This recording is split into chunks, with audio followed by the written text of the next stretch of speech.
Olá, boa tarde, crianças. Tudo bem com vocês? Hoje é 18 de junho de 2020. Iremos estudar História e Geografia.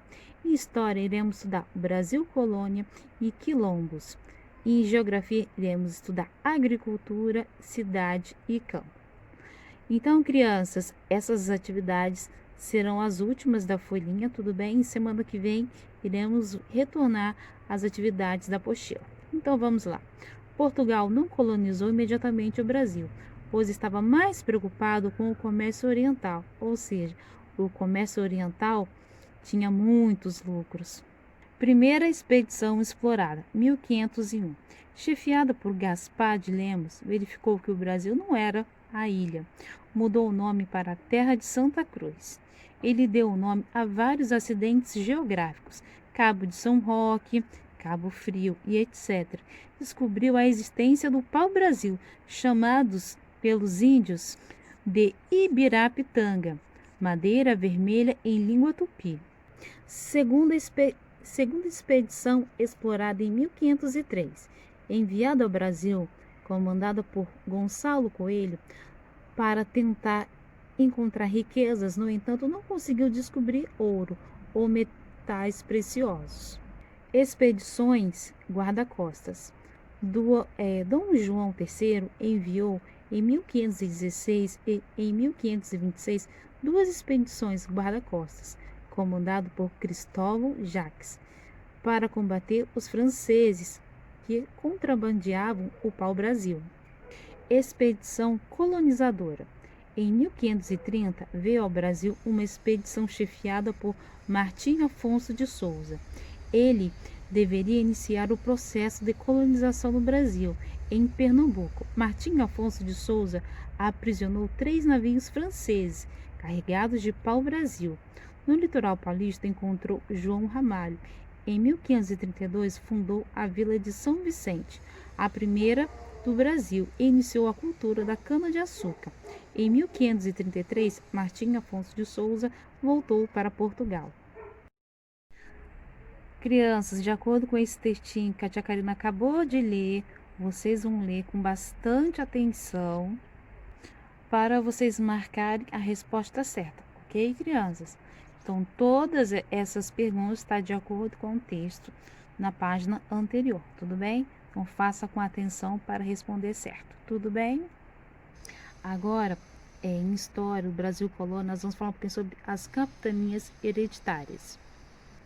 Em 1534, Dom João III dividiu o Brasil em 15 lotes de terra, que seriam doados a 12 pessoas de sua confiança. Esses lotes, denominados capitanias hereditárias, podiam ser transmitidos por herança de pai para filho. Os responsáveis eram chamados de donatários. As capitanias hereditárias.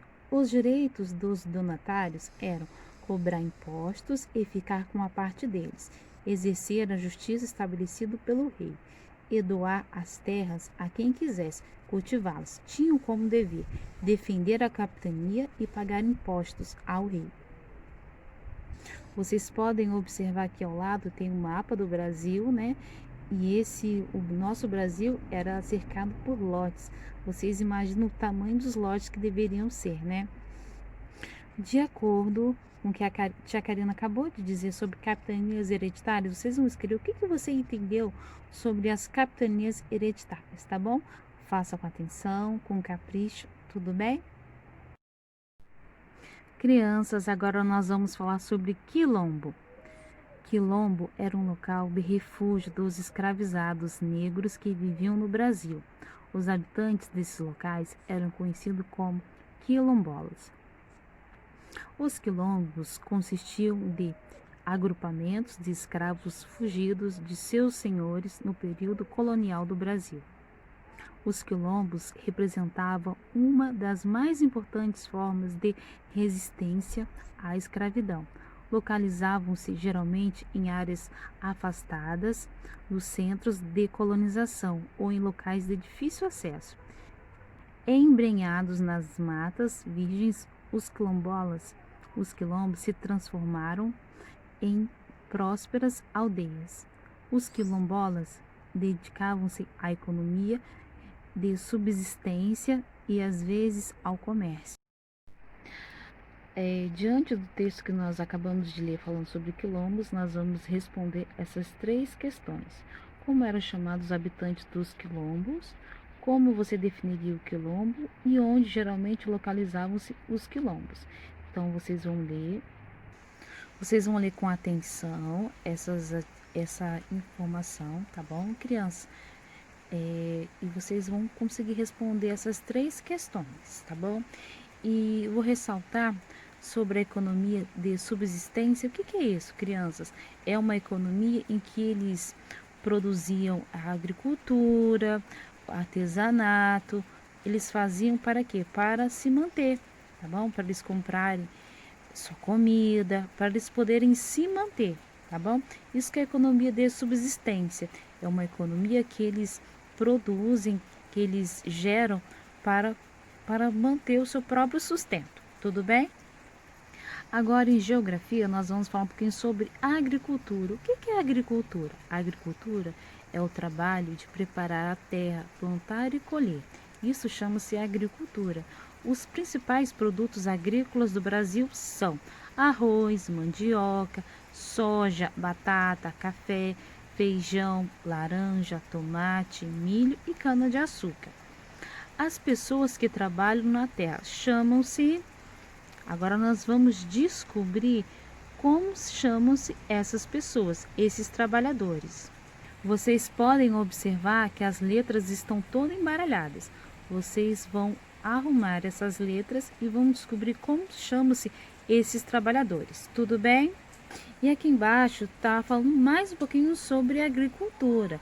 Vocês podem ler para aprofundar sobre o assunto.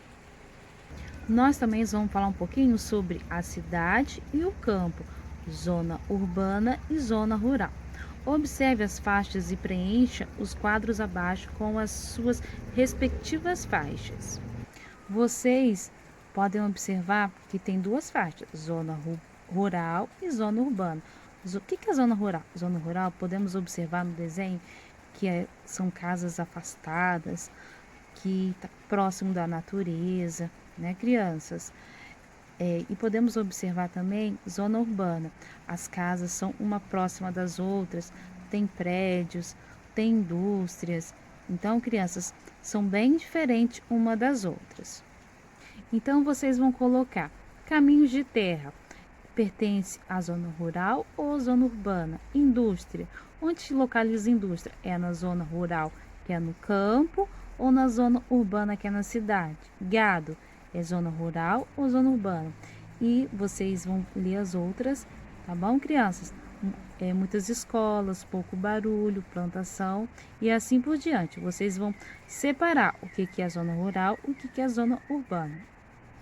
Então é isso, crianças. As atividades de História e Geografia são essas, tá bom, crianças? Se vocês tiverem alguma dúvida, entre em contato com a professora. Estou sempre à disposição de vocês, tá bom? Boa atividade e um beijo.